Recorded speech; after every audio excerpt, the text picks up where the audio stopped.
Storms are coming.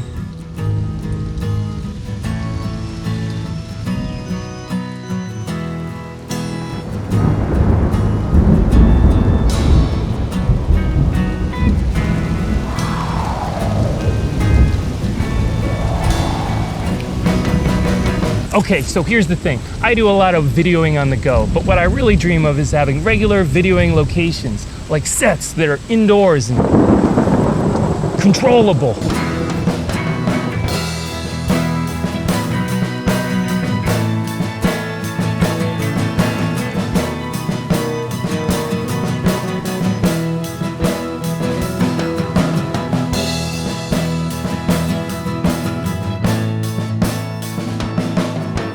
I don't want to have to reinvent the wheel every time I want to make a video. I just want to have a place where I can be like, I know the lighting's good, I know the sound's good. You're nudging cameras around and doing stuff like figuring out the lighting. There was like some kind of weird crickety bug thing earlier when I was recording. It's like, I can't control that. I can't, go trying to record something and I got this zzz in the background. It's like, oh my God, like, where are you? And shut the fuck up.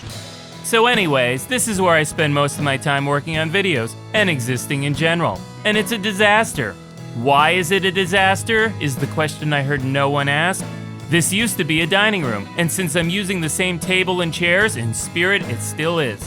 In the early days, I would clear all my stuff out of here when we needed to use it like a dining room, and I hated it. So I decided to team up with the cats and we claimed the room with box forts and blankets. After building the feline paradise, babies got to hang out with Papa all day, and Papa had space to work in. Except Papa, that's me, kept trying to do more stuff in this room like music, and this year I actually started recording videos in here.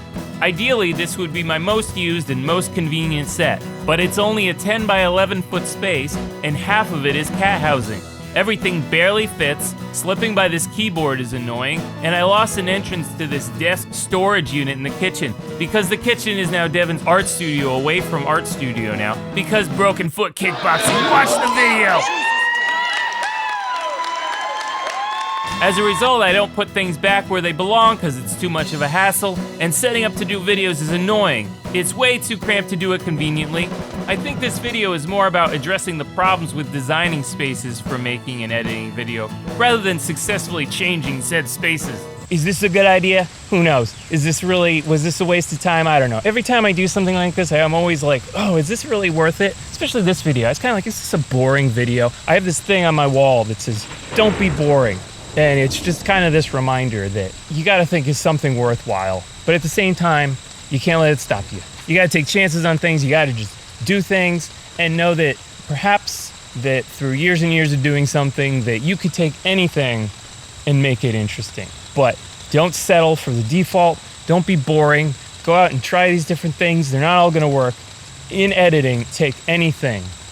Doesn't matter how boring it could be, and find a way, any footage, and make it interesting. As an editor, the invisible heroes of video. Editors are the invisible heroes of video.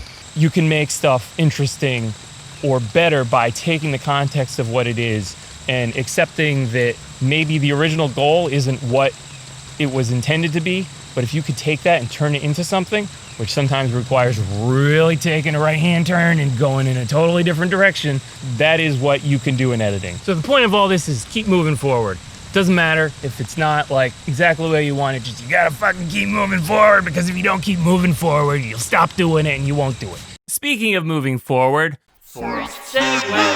this basement has seen better days, but it's also seen much worse. In addition to storing boxes for shipping stuff we attempt to sell online, it's also where I do most of my voiceovers. I would imagine this haphazard insulation in the ceiling probably plays a role in this room's naturally good acoustics. I don't have to worry about reverb, it's cool down here, and it's isolated from the rest of the house. This basement, on the other hand, needs some sound treatment. Compare the way my voice sounds right now to the reverb in this room. So I did want to do a thing that had like a green screen over there so I could do stuff that involves a green screen. Yeah, kind of harsh. Also, this pole in the middle of the room isn't the most convenient thing in the world, but I think this would make a good set. I can empty out this room really quick, repaint the walls on a whim, and make it look like whatever I want it to. Right now, it's where I use my arcade cabinet projector, which I will do a video on someday. And also I do minor work on electronics, which I would be lying if I said I was qualified to say anything about. Speaking of lying, I've been waiting for over a month to do the scene in the pouring rain, and we're in the middle of a drought right now, so I am just gonna have to simulate it. So we're gonna do some color grading, we're gonna bring in the blues, we're gonna actually like bring in the actual rain. Is that convincing? Is this convincing rain? Oh yeah, and like the sound, like sound effects, like the actual sound of rain. I like that thunder. It's like action, dramatic scene, but I don't gotta worry about being electrocuted. And obviously if it's raining, I gotta be soaking wet, so that's what this bucket's for.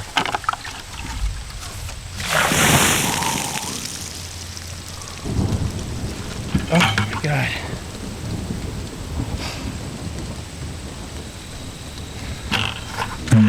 Now that we got that out of the way, this room is almost done. It feels like the kind of room that would be good for having guests. Who these people are and for what reason they'd be guesting, I have no idea. It feels like the kind of room where I can do things that involve electronics and video games. There's a theme relating to video games that permeates in everything I do. It all connects to being a 90s youth on the digital side of thinking. Parents are going to worry about what their kids are doing. Are video games good for them? Yes. Yes, they are. Straight up. Segue! So this is all long-term thinking. The problem with ideas is they're instant. I could be working on one project and have an idea for 20 projects. And you know what? I'm not going to be able to do those 20 ideas. So I need to focus on individual projects. It's easy to just write something down and have a list of ideas. But the hard part, the part that takes weeks, months, is actually doing those ideas. Execution is so many times more hard. You got to start with a good idea. You got to think it out. They're not all going to make it. Process of elimination, some are better than others. Some can be combined into others. But really what it comes down to is execution, actually doing it. And whether or not, when you do it, it's as good as you think it would be. Like, I hope this will be good. I hope this rain will be convincing. I just poured a bucket of water on myself.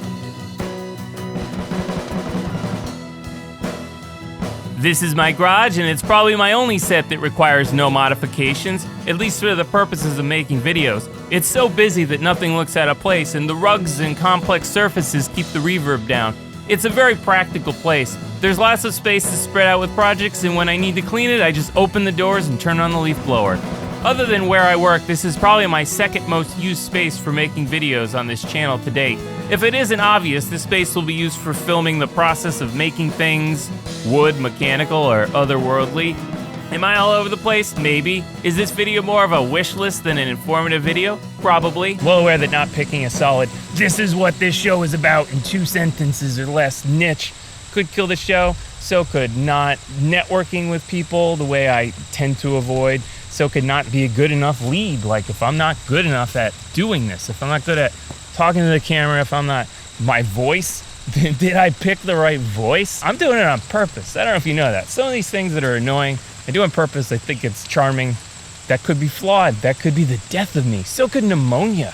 I think the thing a lot of people say is that it's good to be able to start off something and experiment. There's like so many ideas, right? There's like all these ideas, and there's only so much time to do them, and you throw them all in at once, like I'm doing right now, and it might not be good. But if I live long enough, if I keep doing it, if I don't stop, if I get these sets made, actually sticking to things is like 60% of it. Like, if you just stick to it, no matter how much it's like, oh yeah, I'm doing a YouTube show. Yeah, no, I think I'm gonna like try to do the whole AdSense thing. I know, it's like pennies on the dollar. I try and make it sound practical. It's like, I don't know, like a combination of silence and disappointment or quiet judgment. It's hard to really read when you say like, oh yeah, I'm doing this thing, and the response is nothing. It's like, tell me what you really think. This is the end. Hug your babies.